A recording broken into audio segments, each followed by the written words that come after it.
What's good, YouTube Swellmates? Troy hanging out with my boy Steve here in Fond du Lac, Antarctica. Absolutely beautiful 11-degree day here. And just last week, we were chilling in our igloo, chatting about some swole science. And we see the same boring bicep workout routines every single day at our gym. So we want to show you guys some epic stuff in this video. So what Steve is gonna do, he is actually gonna arm wrestle a polar bear. Just kidding, guys. I did that last week and it was way too easy. So what me and Troy wanted to do was get a little bit creative and come up with some bicep exercises that you could do in the gym with your workout partner. So what we started out with was a crazy drop set, and then another one that I just want to mention real quick is going off the rotation of the wrist to really hit that bicep peak. And you guys are gonna really want to focus on getting a huge squeeze and a huge crazy pump to get those arms bigger.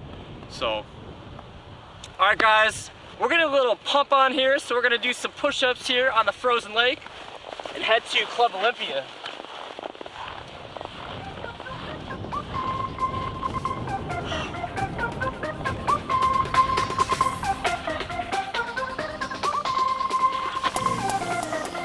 All right, sun's out, guns out. We're heading to Club Olympia.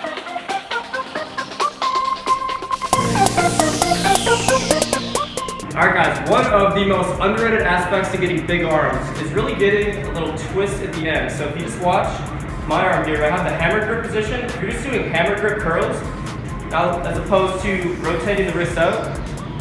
So watch my boy Steve here. We're gonna do a superset that's gonna break this down in detail. So as you can see, he's starting off with the hammer grip position, and he's really rotating that wrist out, getting those big pythons to squeeze. And that's how you do it. That's how you get your arms from 15, 16 inches to python level, like my boy Steve right here.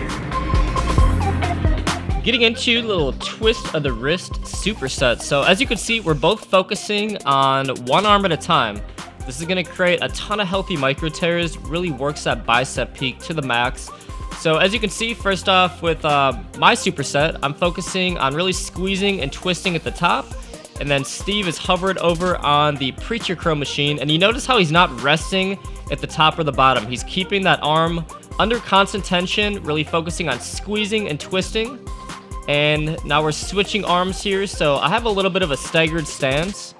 And so does Steve. So Steve is hovering over the preacher curl machine with a staggered stance. And I have my feet staggered here. So I'm really focusing on twisting and squeezing, going nice and slow, maximum contraction of the biceps. And you can see Steve doing the exact same thing here, standing over the preacher curl machine, focusing on constant tension. I can't stress that enough. You never want to rest at the top or the bottom of the movement. Keep constant tension on that bicep throughout the superset. So squeeze, go down nice and slow. Perfect form right there.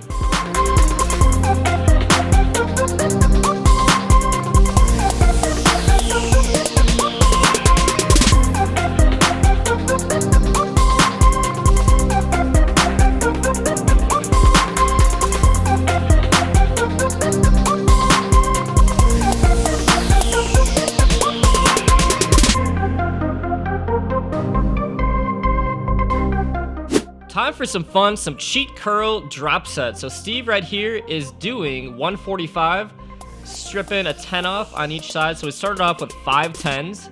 Now he's down to 4 10s on each side. And as you can see, he's wearing a belt, so keeping that back stable, throwing a little bit of his weight into it. We're really trying to put a ton of overload on our biceps. And most importantly, we're doing a drop set. So we're going maximum fatigue here each set, going until failure, and this one was absolutely killer. I know Steve can attest to that as well.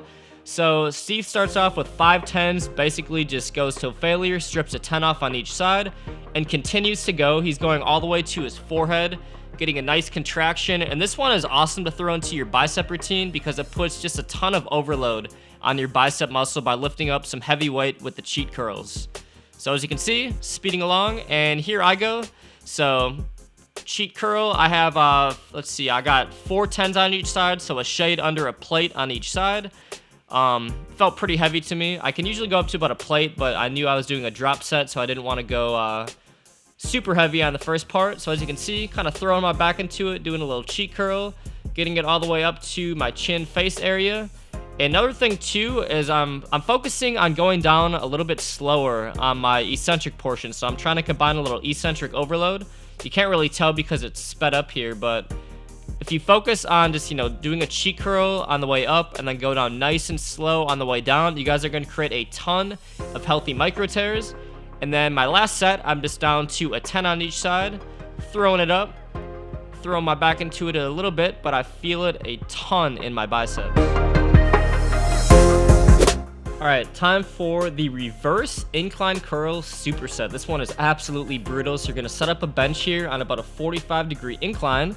And as you can see, Steve is hovering over it. So this one's awesome because your arms are really just kind of hanging there like dead weight. He's keeping his palms up, really focusing on that contraction. And the awesome thing about this is it puts all of the tension directly on your biceps. You really can't cheat with this. You can't throw your back into it. You're really forced to just squeeze and isolate the biceps. So keep your palms up. And now this one, you're gonna need a partner to assist you. So we got the easy bar. And what he's doing here is I'm actually pushing down and he's trying to resist going down. So it's an eccentric overload, kind of a partner assisted negative here. So it forces you to go down really slow on the eccentric portion, which you actually break down more muscle fibers.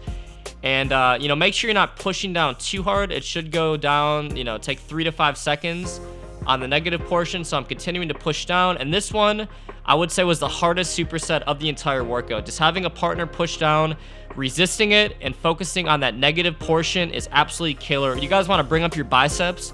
This is a superset to do that. So as you can see, squeezing out that last rep, and we're done.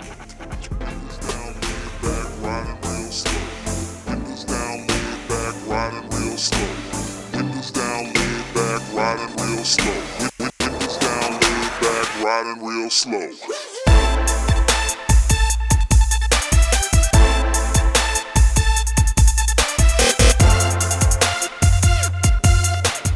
Getting into the Biceps Terminator Superset. Why is it called that? Well, I just thought it was a cool fucking name. So this is the lat pull down curls, and the first 5 times I did this exercise, I felt the biggest pull I've ever felt in my life on my biceps. So I'm kind of, you hover up on the lat pull down machine, you keep your arms a little bit inside shoulder width, and you really focus on squeezing and contracting, going all the way behind your head, and you guys are gonna feel a killer burn. Now I had Steve here help me out. He increased the weight to, I think, 135, nothing too heavy because I was really fatigued. And as I'm doing the underhand grip lat pull down, I'm really focusing on squeezing my biceps, focusing on going nice and slow and contracting. So with this one, you can really isolate where you want to put emphasis on. So instead of squeezing my lats, I'm really squeezing my biceps, going down nice and slow, squeezing and holding the more fatigued I get. And this one is an absolutely killer superset. It will, in fact, terminate those bicep muscles. So focus as you get more tired, squeeze and hold. As you can see, all done.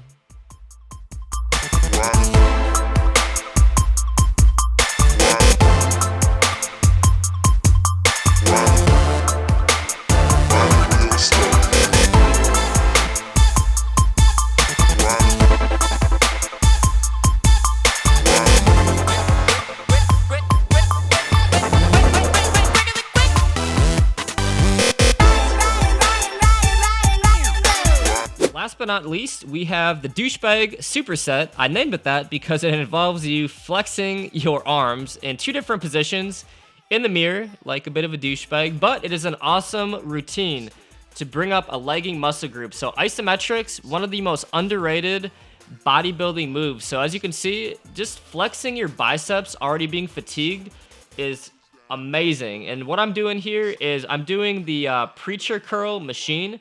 So doing the preacher curl with the machine allows you to just put a ton of emphasis and overload on your biceps, keeps constant tension on the biceps. So this one is absolutely killer. So instead of just having the free weight, you're able to really isolate the negative portion with the preacher curl machine here. So as you can see, Steve mustering up those last few reps, and then we switched the static holds. So we did 2 different isometric bicep poses. So the first one, just kind of the standing overhead double flex, and then the isometric bicep flex.